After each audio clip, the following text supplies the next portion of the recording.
we can start whenever you'd like. All right, let's get ahead and get going then. Give Welcome, it just everybody. 1 sec, please, till we get the YouTube live up. It's coming. We can start whenever you'd like. All right, let's get Okay. ahead and get going then. Give it Welcome, just everybody. 1 sec, please, till we get the YouTube live up. It's coming. We can start whenever you'd like.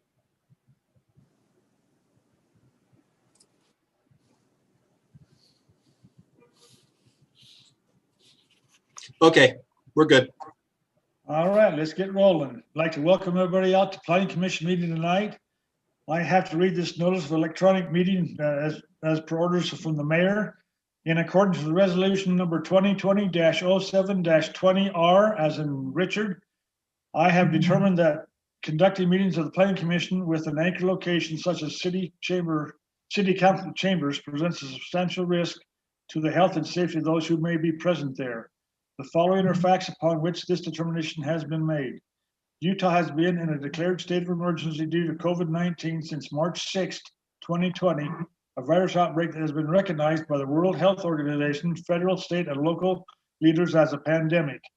The Centers for Disease Control and Prevention, CDC, has stated that COVID-19 is easily spread from person to person between people who are in close contact with one another through respiratory droplets when the infected person coughs, sneezes, or talks.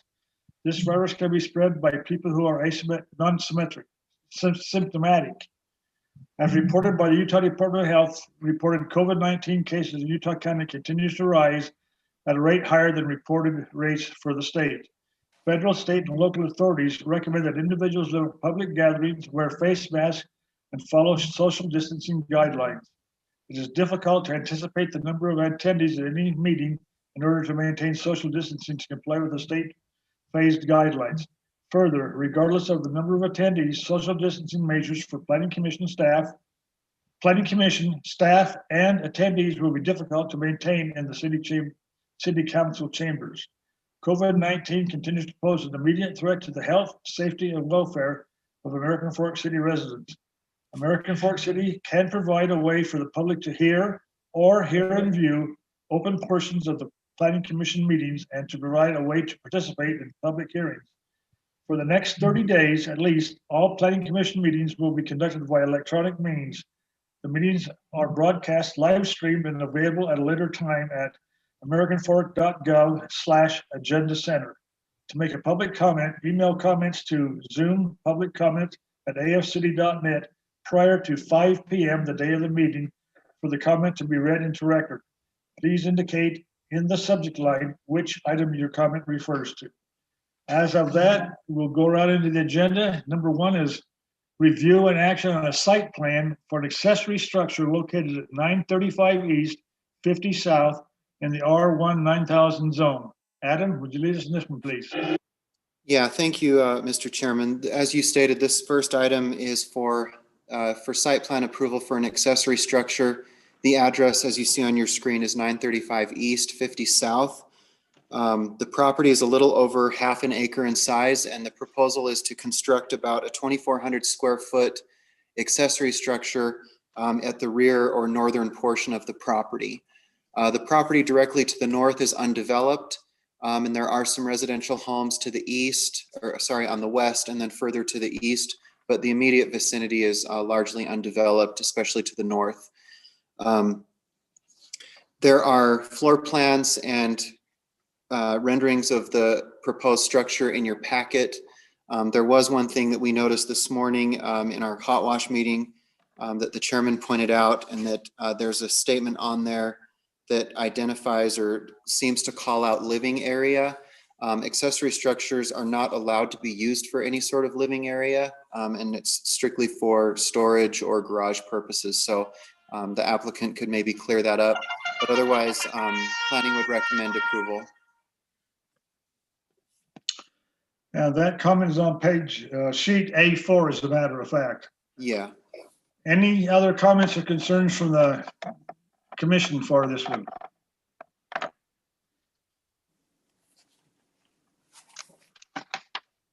So do I need to clear up the living space there? Yes. Well, you can. What we'll do is typically once the staff gives their presentation, the chairman will just kind of invite you to explain your proposal, and so that Okay. could be done at that time. Okay, sorry about that. That's okay. All right. Any comments or concerns from the commission? On the next page in our packet, it also shows the site plan. It shows a gas line to the building and also power line to the building. It does require that it can have heat and electricity to the structure, but as stated by Mr. Olson, it cannot be used for living conditions or living quarters of any kind. So we just want to make sure that's on the record. The applicant knows that. He can still have power and gas for keeping the toys warm and when he works in the garage or whatever, but he cannot live there. Engineering, any comments on this one? I don't believe we have, actually, we do have Ben tonight. I didn't know if you'd be here, Ben. Yep, you're good. I'm here. No, we don't. Engineering didn't have any comments. They're meeting current minimum standards for like the meter, the PI meter and such that are minimum improvement requirements, and otherwise they meet all the other requirements that engineering would need, and we would recommend approval. All right, thank you. The applicant is present apparently. Would you like to state a little bit about your project and what you've got planned for it, please? And state your name for the record if you would. Yes, absolutely. So my name is Davey Hool, and this is our property. It was my grandma's before that. We are trying to build an accessory structure, basically, like you said, to house my toys and so that I can work in when it's cold, which days like today, I would be very grateful for a place to work. We are not planning to now or ever in the future have a living quarters back there. It's strictly to keep my stuff out of the weather and keep me warm. Well, we had 12 inches of snow today. They cleaned at the Salt Lake Airport. Got the whole month of February in 1 week. So it makes sense you want to stay warm when you play with your toys. That's for sure. Yeah, absolutely. It was cold today. Anything else you'd like to tell us about what you've got going as far as corrugated metal roofing? Have you had any complaints from the neighbors on that respect? Not at all. We've spoken with the neighbors and they all seem pretty good. There's a pretty old, large barn in the neighbor's property that already has corrugated metal roofing, and they all seem good with it. Yeah, I noticed your property is quite deep, so it fits in there quite well. So as long as you keep the neighbors happy, that's 9/10 of the battle. Exactly. Any questions for the applicant from the commission? Apparently not. I guess I'll entertain a motion on this one, please, from someone.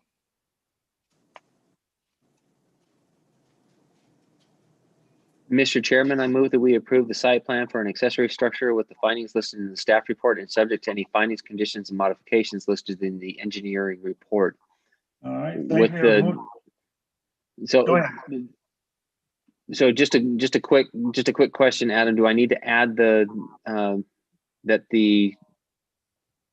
language of about it being used for residential purposes be stricken? Yes, that would be helpful. That way it's Okay. just on the record and part of the motion. Sheet A4. Yep. So amending that with the language listed in the engineering report, with the requirement to remove all reference to the accessory structure being referred to as a potential for residential use. All right. We have a motion from Jeff. Thank you. Do I have a second? Chairman, this is Rod. I'll second it. Rod, all right. Have a motion from Jeff, a second from Rod. We'll take a roll call, oh gee, it's been a long day. A roll call vote. Christine? Aye. Rod? Aye. Chris? Aye. Harold? Aye. Jeff? Aye. And Chairman votes aye also, so it passes 6-0. Adam, what's the applicant's next step in the process? He's free to submit for his building permit. This is where this one stops, and so now he can go ahead and get that permit submitted and get started. All right. Thank you much for being part of the meeting tonight, sir. Thank you, guys. I can't tell you how excited I am. Thank you so much. All right, good to hear. Next on the agenda, hearing, review, and action on amendments to section 17.4.608.6. as in Bravo of the American Fork City Municipal Code regarding requirements to provide office and/or retail uses. Adam, lead us in this one, please. Yeah, so what I'll do is give just a little background. About, it was probably a month ago, you recall a subdivision came forward. It was in the TOD area. It was not directly adjacent to 200 South, but it was below that. And so it was a proposal for a residential development. And within that core area, there was a requirement in their particular area to provide basically equivalent of 25% ground floor area of the buildings that abutted the streets, provide the 25% commercial or mixed use, if you will. The proposal that the applicants put forward consolidated all of that commercial space into one lot and one building that they proposed. As a planning commission, you kind of went back and forth. It seemed like in the end you liked the idea, but you felt that the code as the way it was currently written did not allow you to make that finding. And so you send it on to council with a negative recommendation. The council discussed it at length.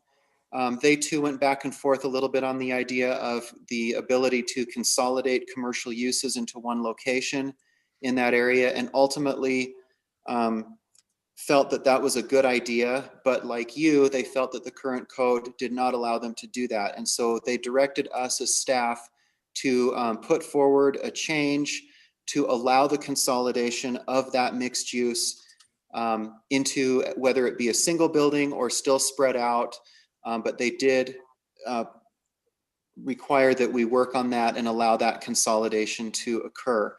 So what we did is we looked at the language. It's quite simple. And so what the proposal that we have before you tonight is that we basically state that the 25% equivalent may be satisfied collectively in one building or dispersed throughout the project area in various buildings. One thing we've added though as staff, we felt that it's important that the mixed use component does get delivered in this area.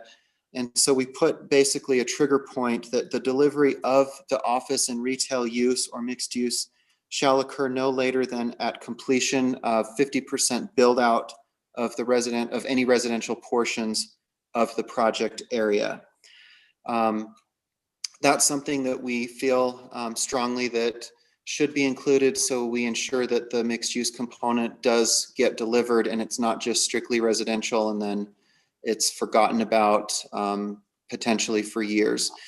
The main, I guess the applicant for the subdivision that was before you previously, they have submitted comment, which I will read into the record. There are also 3 other letters that we received for public comment. I will read all of those into the record when the chairman opens it up for public hearing. That's when I'll read those in. But that's just a brief introduction and background as to how we got to where we are today. Thank you, Adam. Any comments, concerns, or questions for Adam from the commissioners? I have some thoughts. So I think all of us probably agree from our last discussion that the commercial uses don't need to be dispersed evenly through the entire project.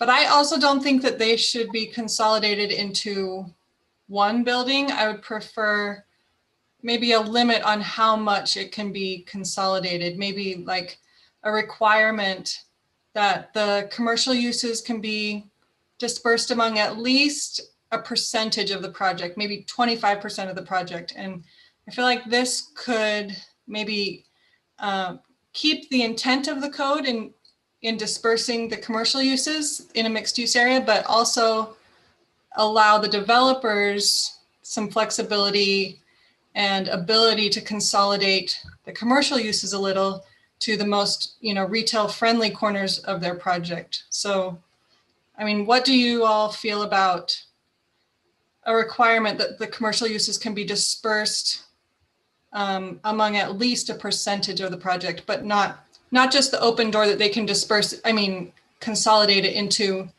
any amount of space that they want, because then we get one building of commercial. But what about a limit of anywhere between, anywhere like around 25% or around a certain percentage of the project that it can be consolidated in, so that they can kind of maximize their most retail friendly corners, but not just push it all into one space. Christine, what do you think about the fact of having it at 50% build out? Because I can see the developer's point of view, but then by the same token, the city's got to be able to make sure we get the commercial and the commercial mixed in with the residential.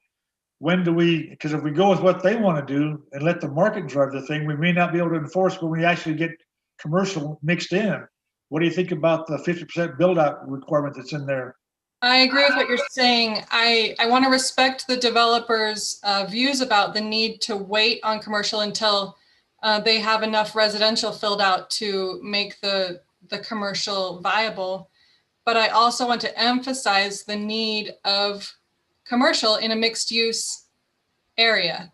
And I don't want to let that just kind of disappear or get postponed till it may or may not happen. So I would personally, I'd be willing to kind of try to compromise and meet in the middle and say maybe 75%. So the code could read, office retail use shall occur no later than at completion of 75% build out of residential portions. I'm curious about all of your opinion on that. All right, the rest of you, what do you think? I agree with Christine. I think 75% would be a good way, because if we just don't say anything about it, we may never ever get commercial mixed in. I personally believe that time component is very important, just to ensure that the commercial requirement in the subdivision is obtained, and having that timing at build out is important. So I'll support that. It almost seems like 50% is the right time personally, because then the development is almost self-sufficient and can financially support that commercial. So I'm okay with 50%, to be honest with you. That makes sense. We've got to figure out some way to make sure we get the commercial. That is for darn sure. What percentage is up to question, but we need to make sure we get commercial mixed in. That is for sure. So, quick question, Adam. Excuse me. This is something that as was mentioned, we spent quite a bit of time mulling over in a couple of previous commission meetings. When you put this together or made these revisions, did you look at any other development codes where TODs exist regarding this issue, and how did they handle it? Not necessarily looked at codes. In discussion with others, there are some trigger points, whether that's 50%, some could be 75. And then this is a little unique just in that the council, the direction at least I felt we got from the council, was to allow the consolidation to occur in one building or one area, but also leave it open. So it's not an either or. It doesn't have to be in one building, or it doesn't have to be dispersed. They can choose how they want to provide that commercial component. So that's a little something unique to this particular revision that we're doing, where others may just be scattered throughout. So that's a little bit of a unique circumstance. So how did the, other TOD developments in other areas or other cities that you may have talked to, how did they handle this requirement? It like I said, it just kind of runs the spectrum, if you will. But they were no less than 50% and no greater than 75. And when you say the 75% build out, I don't recall any of at the 75.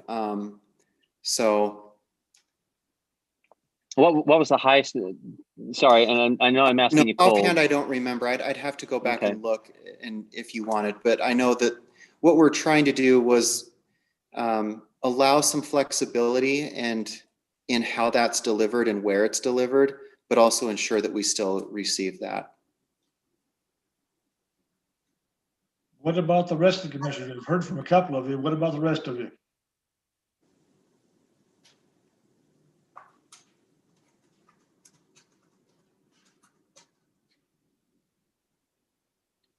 And if you'd like, you can still, consider your thoughts. I know this does require a public hearing, and I do have some information to read into the record, so you're welcome to listen to that as I read that in.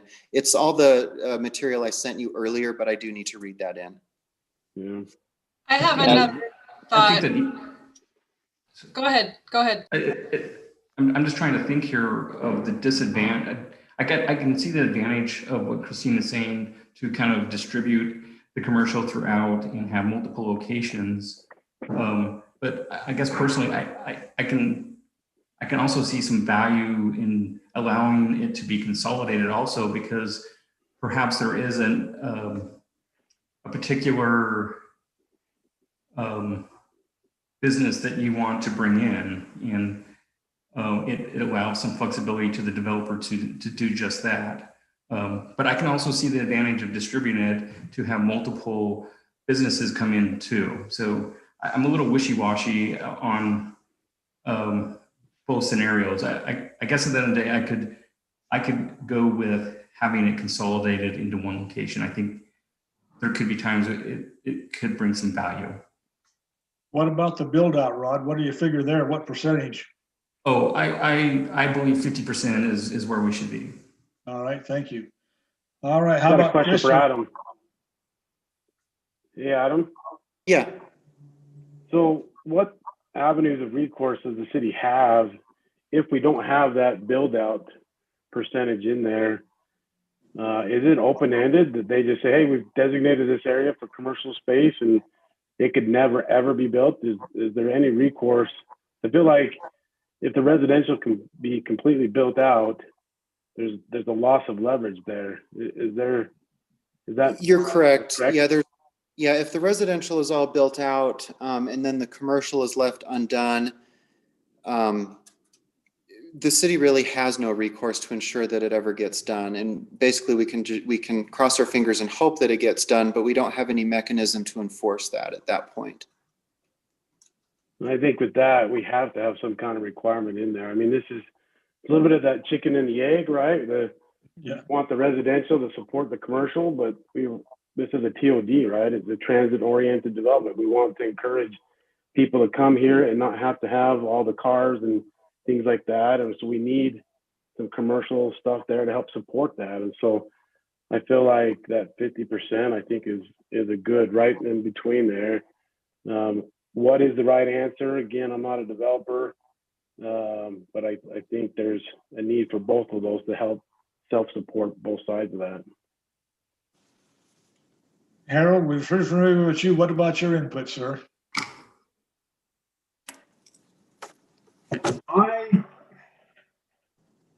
I'm good. Either I really don't have a strong opinion, honestly.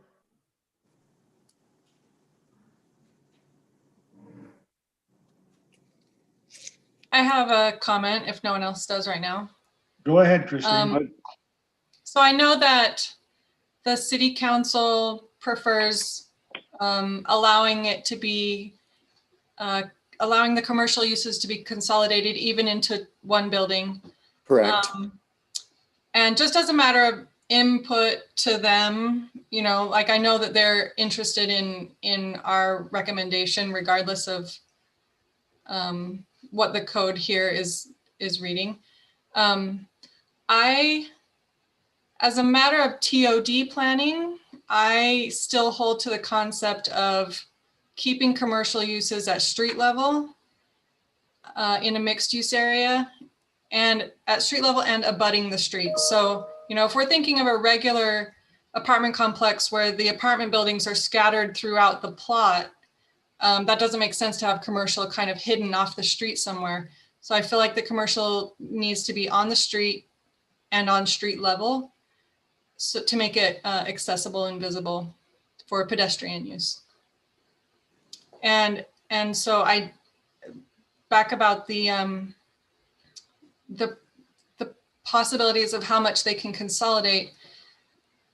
I can see, like Rod saying, that it can be helpful to be able to consolidate completely into one building. I don't feel like that's maybe as ideal for a mixed use area, because I feel like if we put that in the code, then every developer will jump to that, and that will be the default. That will be what we have there, instead of kind of this other use that that I think would be better. And so I feel like if we say you can consolidate it, just not into one building, or like keep it to, a certain percentage of the project. That's what I think would be better. So But with sorry, go ahead, Jeff. So Christine, just my question though, Christine, is with the city council already kind of saying that they can consolidate into one building, that's already an established precedent that a developer could contend. If we try to put that restriction in this revision, I could see a developer saying, well, the city council passes already approved that option, so we're going to go with that option because they're the legislative making body. Right. I think it would have to be something that city council like changed it to, And I see both of your points, and while I believe, this council in particular did feel that consolidation into one structure or one location was valid, if you as the planning commission feel that there should be a cap in consolidation area, you can definitely move that forward as part of a motion, and then they have that for consideration, and then they can do what they will with it. But I know they still value your input, and so it's not necessarily just because they felt that consolidation was warranted and valid that it goes back to you to kind of rubber stamp. That's not how I see it. No, and that's not how I'm seeing it either. The reason why I brought it up the way I did is because they've established a precedent. Okay, I see what you're saying. And so that makes it a little more difficult to codify anything outside of that.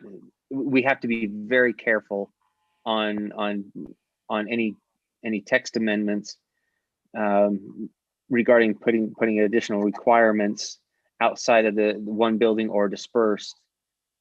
I think that makes it a little more problematic because the city council has already acted on approving in this situation. Yes, I get it's situational, but already granted combining this into one building. I think Rod said it really well, is that there are certain contexts where a consolidation into one building would make that development more productive. But there's other times, like Christine was saying, where having it a little more dispersed, making it more ground level would actually be a better use. So where I'm struggling is just trying to find that sweet spot into reconciling these two differing points of view. Understood. If that makes sense. Yeah, I agree. I feel like Christine, a little bit, where if we open that, what I call an exception to the consolidation to one, like I think Christine said, that she feels like, and I would feel the same way, that would be the incentive for all of them to just consolidate. And I don't know if I really want to make that available as the standard, right? If we open it up, I think it may be what they all end up being. And I like the aspect of having that dispersed somehow. It'd be nice to be able to have something in the code that would allow us on a case by case to view that and see if that benefit outweighed the standard there. But I could see how that could not be applicable. So yeah, it should be fairly straightforward so that everyone is playing with the same rules, if you will.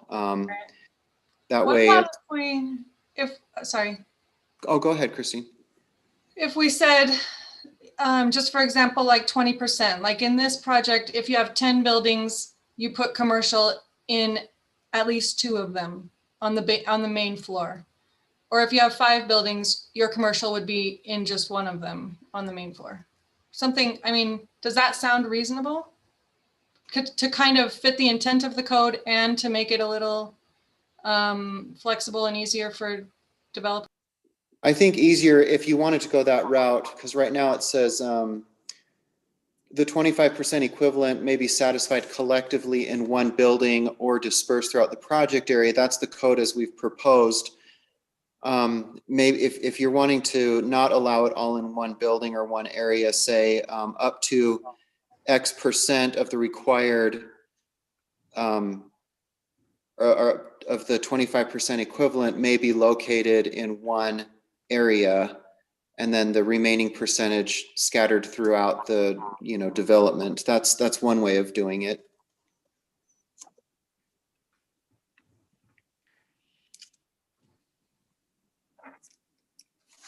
Any more comments or concerns before we open up the meeting for public hearing and Adam can read the letters we have in? I'm not quite sure what you just said, Adam, about, so it would be X% needs to be in one building and the rest could be. It could be. So basically, because right now the way the code amendment reads is that it could be satisfied in one building.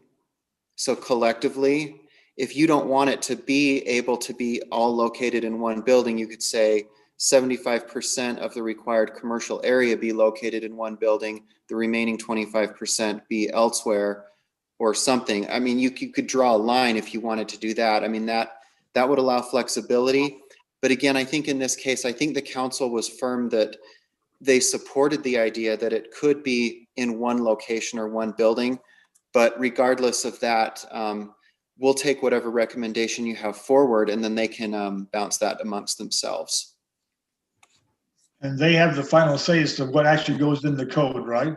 Yeah.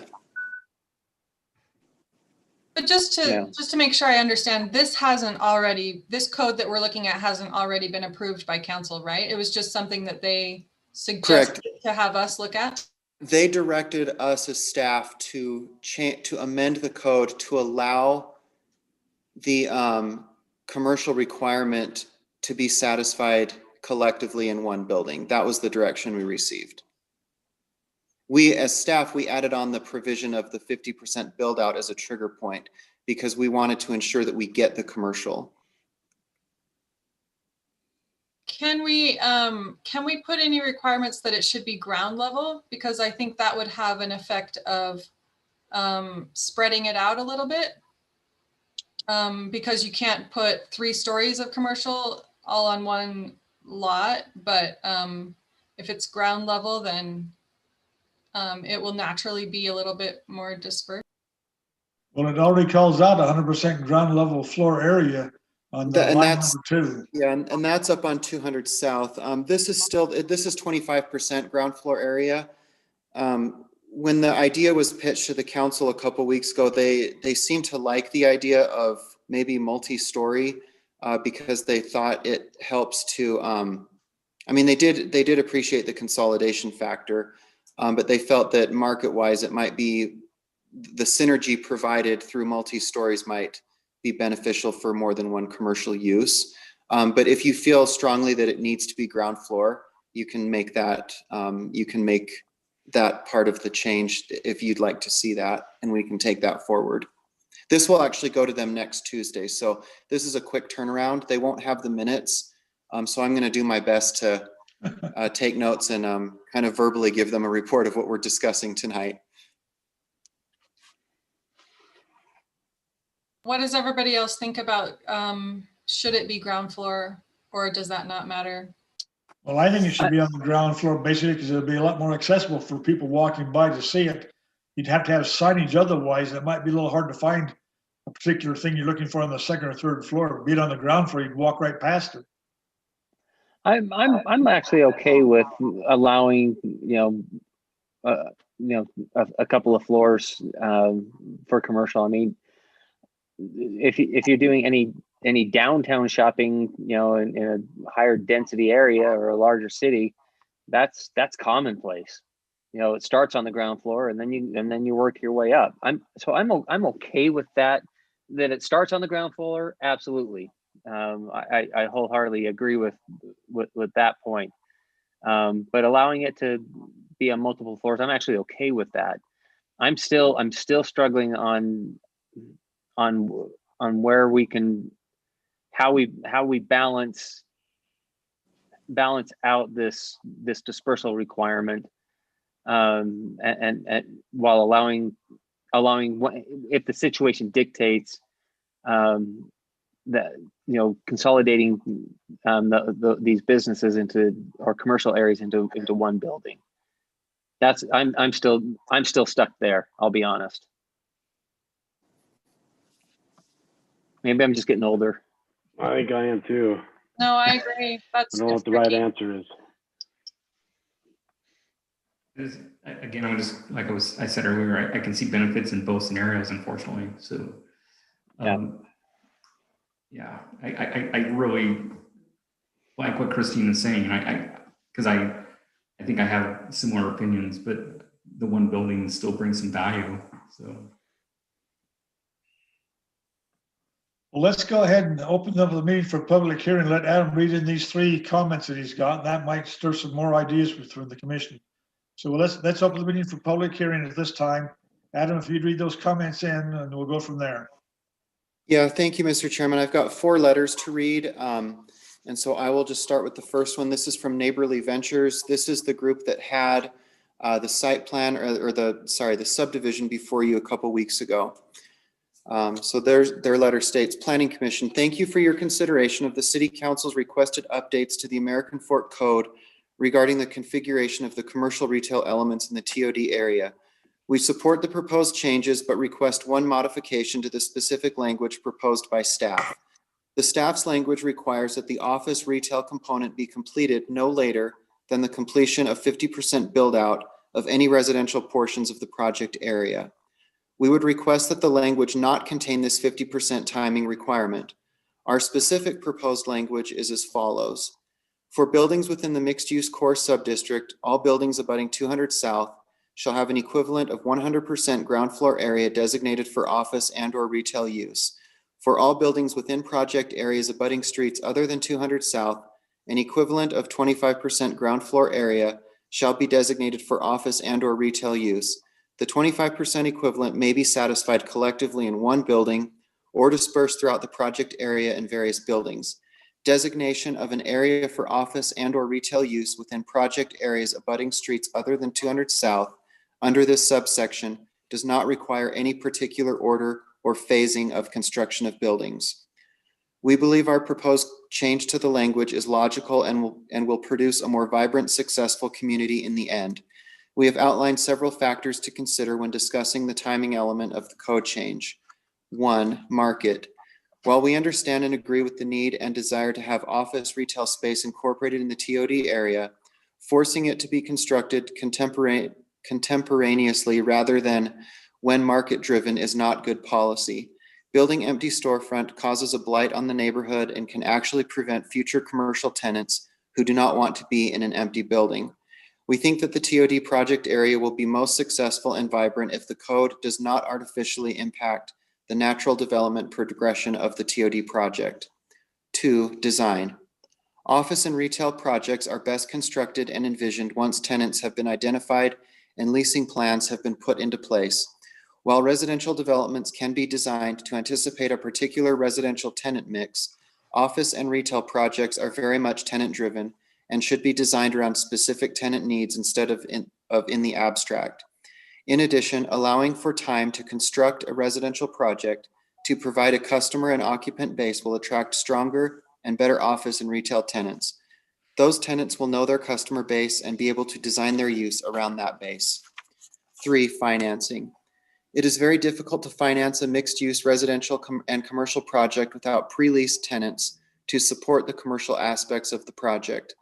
While lenders are comfortable financing ground-up multifamily projects, they are typically reticent to provide financing for spec office and retail projects. Even if a developer would like to construct a spec office and retail component as a part of the mixed-use project, that developer would likely not be able to obtain financing to construct that component. It is obviously a much easier proposition to obtain financing for a retail or commercial project with tenants in place to take occupancy once construction is complete. Once substantial residential growth has occurred around the area, it is much more likely to attract commercial tenants, which will allow financing to occur. We have appreciated working with the city over the last year on our development in the TOD area. We also appreciate the willingness of the city to update its code to allow the TOD project to unfold in a natural and organic way. We believe that the code change as we proposed will allow for residential development to occur while reserving areas for quality retail commercial to occur once the market is right. We request that the Planning Commission approve the code amendment as we proposed without the timing component. Thank you for your time and consideration. That was sent by Richard Berger with Neighborly Ventures. The second letter is from Keystone Construction. It states, Planning Commission. This letter is to publicly express our support of Neighborly Ventures' request to update the American Fork Code regarding the configuration of commercial retail elements in the core blocks of the TOD. We feel that the city zoning for 25% of ground floor area to be designated for office and or retail use is a good long-term plan.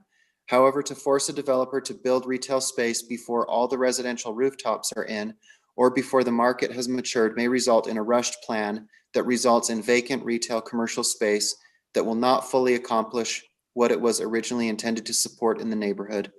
We feel that it would be wise for Planning Commission to consider that retail be constructed when the market is ready rather than dictated by ordinance. Sincerely, Grant Lefgren. The third letter is from AF Utah LLC, and it states, Planning Commission, thank you for your consideration. Let's see what this one.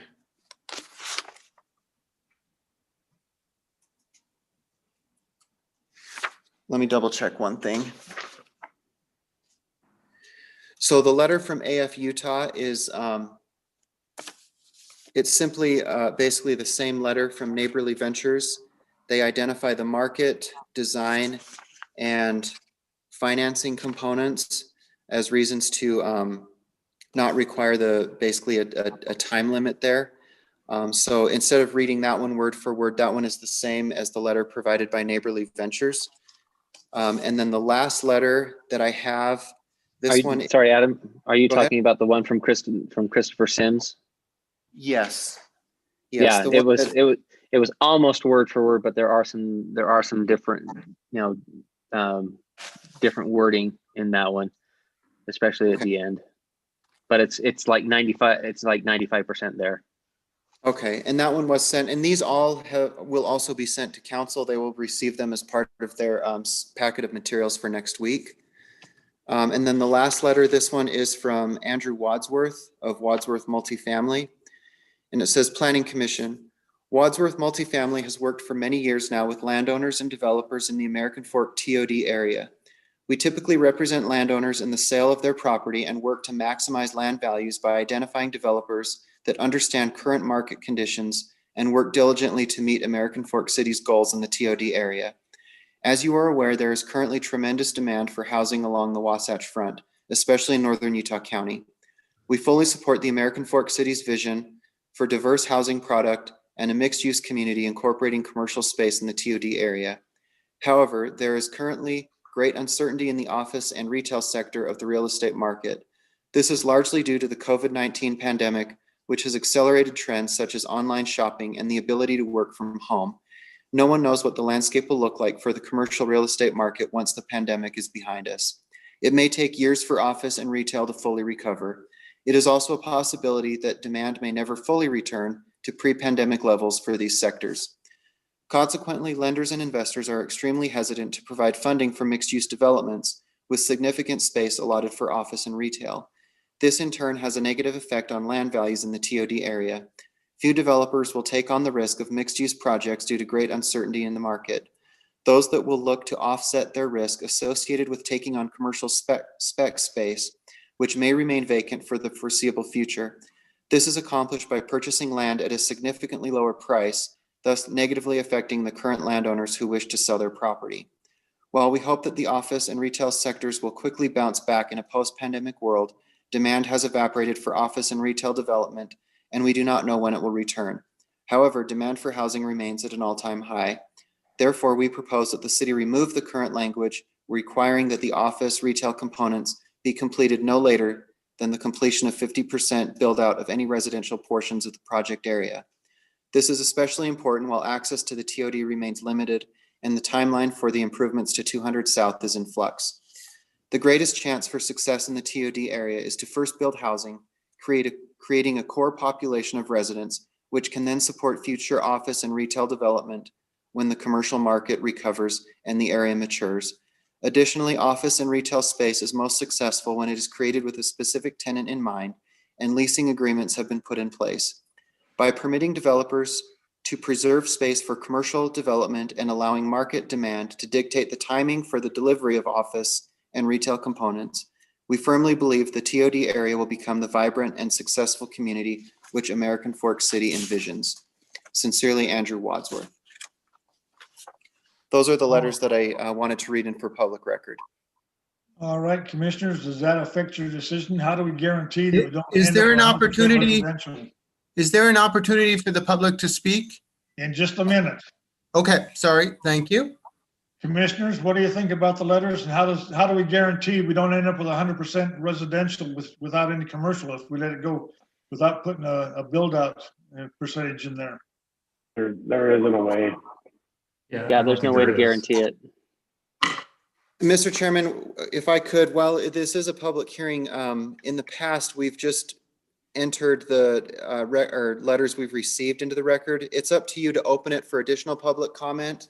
But the letters we received, they were received before 5, and so therefore they've been read in. But if you want to open it for additional comment, you can. All right, let's open it then for additional. Mr. Berger, if you want to address the commission, please do so. State your name for the record and tell us what you think. Perfect, thank you. My name is Richard Berger. I work for Neighborly Ventures, who submitted the written testimony. We are the development company that's looking at building that project and owned property in the TOD zone.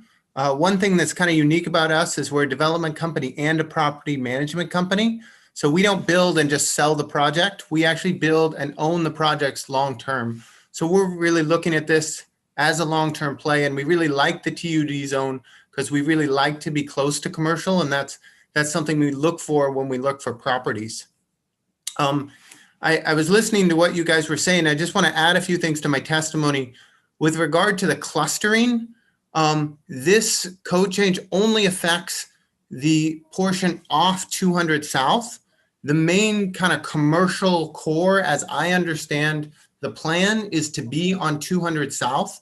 And so that requirement that you have to be mixed use, that you have to have 100% retail in each building on 200 South still remains. And for those buildings where that really core is, we'll still have to build the retail when they build the building. So that core will remain. What we're talking about is the areas off 200 South. And for each project, even if they're clustered into one building, it isn't, in my mind, meant to be a constant. It's supposed to be a transition area where you have the corner store, the corner pharmacy, the corner restaurant. So that's really how we envisioned it when we did our plan. And if several different projects consolidate into one building or two buildings, you're still going to have a kind of mixed use neighborhood off 200 South. So you have the main corridor along 200 South where people walk and it's constant retail. And then as you transition into the residential area, you might walk for a block where you have one building of residential, and then you hit another pocket of vibrant commercial space where maybe you have a restaurant and a store and a doctor's office up above, a cluster that creates vibrancy. And for our specific project, we chose kind of the premier corner to reserve that space for our retail and really designed our project around that to create vibrancy. So we, and also there is no guarantee that a developer will ever build there, but the guarantee is that they can't build anything else. And land, as you know, is very expensive. So just building the land, just having that land sit there where it can only be for a commercial component, I believe will eventually lead to a commercial component there. In our case, we plan to actually build the parking lot and build the commercial pad as we build the residential component so that we can bring tenants in and they can visualize the whole plan. They can see how their building would work, how their restaurant would work on the ground floor of this retail, as opposed to seeing a half-constructed project and really not get the vision of what they're going into. Today, it's just fields. And it's going to be really hard for a restaurant or a pharmacy to visualize what they're going to be a part of. But once we get our portion done and some other portions kind of on the edge of the TOD get their portion of this, there'll be a lot more rooftops and that will, and they'll see the vision. They'll see, okay, here's how my retail space works in. And then eventually you'll get enough to where, including our rooftops, to where 200 South, which is that main commercial corridor, can develop. So that's really our concept in both why we want to be able to cluster. We don't feel it's just one little place. We believe with multiple projects, it's going to be multiple clusters of kind of commercial vibrancy. And the more you split it, the less commercial vibrancy you have. And then that timing piece is really about finding a good tenant. We built a rental townhome project up in South Salt Lake, and we were able to get a little store and a crepe shop right out front. And it's just a perfect synergy. That's our vision. That's what we really want. We want that synergy with the residential component where people from outside our development come and are a part of our development, and the people who move into our residential component really want to be next to the retail. Kind of the worst case scenario is having this vacant space because we were forced to build it, which would be incredibly hard to finance. And then it just sits there. And then the next developer who's trying to find a retail person is like, I don't want to be in this neighborhood with vacant store fronts. That doesn't seem very vibrant. Retail's not going to work here. Look at them. They built it. It didn't work. And it's not that it won't work. It's that it won't work right now when it's a field. It's going to work once the residential comes in. And the important part, I think, is to reserve the space and make sure that it's not just, well, there's no space for it. No, it's planned for it. And we plan for it. And the next person will have to plan for it. And they'll have to eat the cost of that land and pay taxes on that land for a long time if they decide to never do it. So thank you for letting me say a few more words. Well, I thank you. I appreciate your comments. It makes sense that we want to be able to make sure we get the commercial, and by reserving the corner spot for nothing but commercial might be a way around this. I don't know. What do the other commissioners think?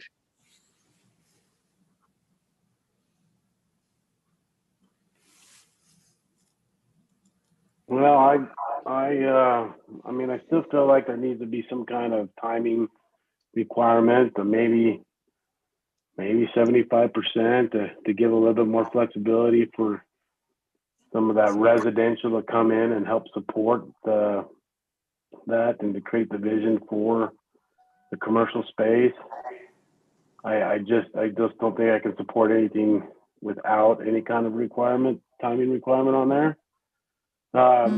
Listening to you there, sir, reminded me of the original submission, or when we discussed this a few weeks ago, maybe a month ago.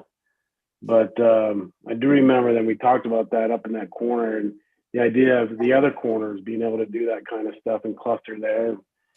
So I think the wording for the other aspect of this, I think I could support as it's written.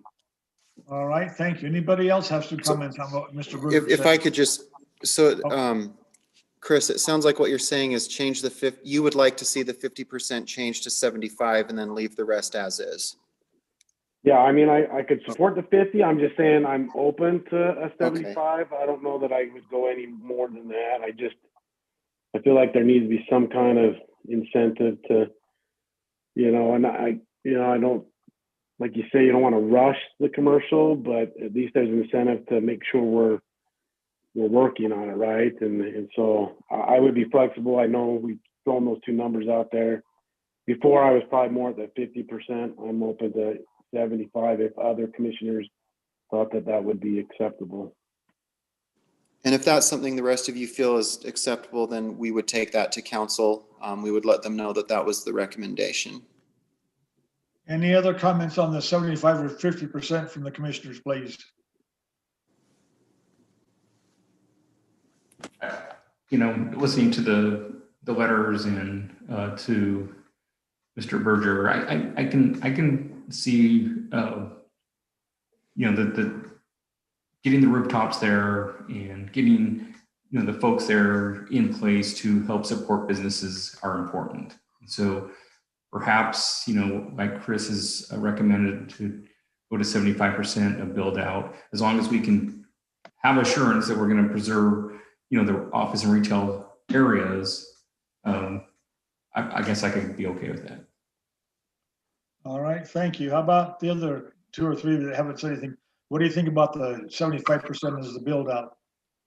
I think 75, I'm okay with the 75%, but like Rod had just mentioned, you know, it's that ensuring that we still have those commercial features in these developments. I get that they're transition zones and we're transitioning away from 200 South.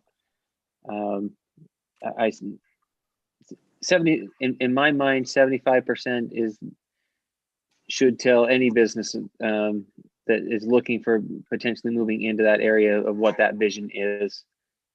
And so I would still prefer, you know, maybe around, you know, 2/3 complete, but I can live with 75% if we feel strongly that is viable as far as the build out. Christine, Harold, what do you two think? I said I didn't have a strong opinion earlier. I think I do. You're coming through very broke up, Harold. You're very broke up. It's hard to understand you. I'm sorry, I'm on a computer mic. I don't have a camera. Can you hear me now? It's still kind of out. Okay. I'll try to be quick, and I'm not sure. I guess I'm going to support 75 or more. I've struggled most, if you can hear. I've struggled as I've listened, as I look at land use planning. And really have to have some assurances that I've often not, as a general rule, felt like this is a little stretch from what we do. We start to do these projects. I support our TOD zone, but I feel like we're getting into economic planning, and that always scares me because I would leave that more to the professionals that ask. But I could support 75. You support 75. All right, thank you, Harold. What about you, Christine? Yes, I support 75. All right, any other comments or concerns before we close the public hearing? If not, let's close the public hearing at this point in time. Any more discussion on, it sounds like everybody's pretty much decided on 75% as the tripping point. If everybody's happy with what we discussed so far, I would entertain a motion from someone, please, and include what you want to put in there as far as the tripping point and so forth.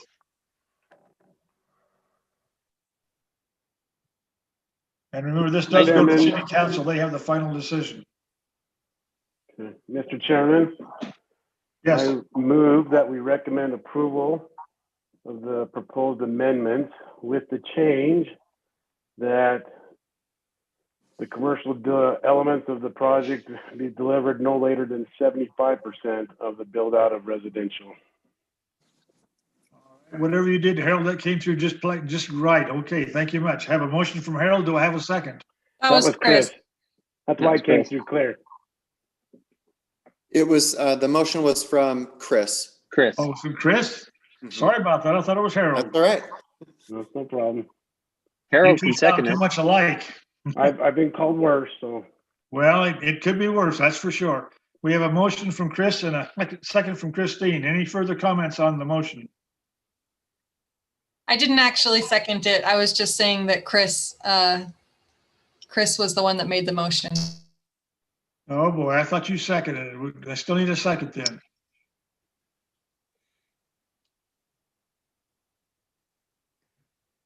Mr. Chairman, I'll second it. This is Rod. Okay, Rod, thank you. I have a motion from Chris and Rod, and second from Rod. We'll take a roll call vote. Christine? So is this just based on do we support the 75%? Yeah, this would be moving the code text amendment forward, changing the 50% build out requirement to 75%. And recommending the rest of the code as it currently reads. Yeah, as it was given to you as amended. So it allows the consolidation, but the trigger point is 75% build out as opposed to 50%. I like the 75%, but I'm not 100% yet on the consolidation. So I'll just say nay. Rod? Aye. Chris? Aye. Harold? Aye. Jeff?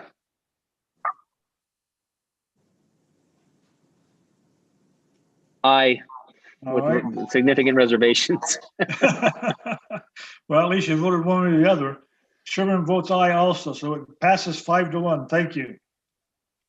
And thank you, Mr. Jeff, that's Berger. basically my vote too. Like somewhere in the middle. Well, Yeah. we can't, that's what it's all about. That's why we have everybody's different opinions. I value everybody's opinion, and that's why I want to involve everybody on the commission. You're a valuable part of it. We got to listen to everybody, and we don't always have to agree on everything, but we have good points, good, bad, and indifferent. Thank you very much, commissioners, and thank you, Mr. Berger, for being part of our meeting tonight. Thank you, everyone. All right, moving on. Other business. Adam, how are we looking for that? I don't have anything in particular to bring up for other business. We may still be getting a new planning commissioner. We're still one short. And so I've been in contact with the mayor on that. So he's still reaching out to different people. He's still working on it. The check's in the mail somewhere. Mhm. All right. Yeah. Thank you. Site plan committee report. Seems how Vinland's not with us. Mr. Chairman, Yes. I just have one item of other business. Okay, fine. Thank you. And just kind of a question out to the commission. I have often been interested in attending the hot wash meetings that they do Wednesday mornings. And I talked to the chairman and also the staff about this, but I just wanted to be transparent with the commission too. And I didn't want to look like I had some extra access to a meeting. And so I wondered if any of you are interested in going to that meeting, and we could kind of set up a rotation if you're interested. If not, I am interested in going, and I just didn't want to hog that. We can't have more than we can't have a quorum there. So I just didn't want it to look like I'm invited to some special meeting that no one else is. And if anyone else is interested, we can set up a rotation. Well, the benefit to that is, Christine, I value everybody's opinion. Everybody else has to work for a living. I assume you're a stay-home mom right now. That gives you the opportunity to have Wednesday mornings open, where everybody else is usually at work. So somewhat open anyway. There are several kids around me, but it's helpful to have Christine attend as the vice chair. That way, both the chair and vice chair are involved in that meeting. It's been a number of years. We used to have another planning commissioner attend that was a former planning commission member, and even before that, sometimes we'd have two. But I believe the cutoff may be 3. We might be getting into hot water there. I'd have to double check, but we're definitely okay with 2. Yeah, as long as we stay below a quorum, which is 4, we should be okay. We don't want to have the appearance of having a quorum there and holding a meeting when we shouldn't and having it be a public meeting. So I think as long as we have one other person there besides myself, it shouldn't hurt. That's for sure. And just so the rest of you know, as planning commissioners, right now we hold this meeting with John or whoever the current chair is. The day of the planning commission meeting, we have it in the morning and just go over the agenda items so there's a familiarity with what we're going to be discussing. But the meeting is not in any way, shape, or form where decisions are made. John gives no indication which way he's leaning. It's just simply to let him know what we'll be discussing tonight and just kind of give some more information on it just to familiarize him with that. And if sorry, if Christine's there to do the same with her, so. It's basically a dress rehearsal for the big meeting, kind of like waiting for the wedding. I have no problems with having a couple of commissioners there for hot wash. Like it was pointed out, several of us, work as well, and so those are always in conflict with my work schedule and such. So I think we have a robust enough planning commission and commissioners who speak their minds appropriately, that I don't see that being, I don't see any conflict at all. Thank you. Yeah, Yeah, that's 100%. I think Christine attending that meeting is a great thing. So I think it's a all good right. thing. Yeah, that's the benefit of being retired, gentlemen. Once you get retired, every day is a Saturday, so I can sleep in or whatever. So I just have to meet Adam on Wednesday at 10 a.m., which is just fine. All right. Okay, Any other, thanks. any I other just wanted to be concerns? transparent. No, not a problem. All right. Thank you, everybody. you. Appreciate that. Thank you, Christine. All right, moving on. Site plan committee report. Vindeling's not here, so Adam, you have to So- fill in for him. I'll do my best. So our next agenda will go out tomorrow. There are 2 zone change requests that you'll see and then a site plan.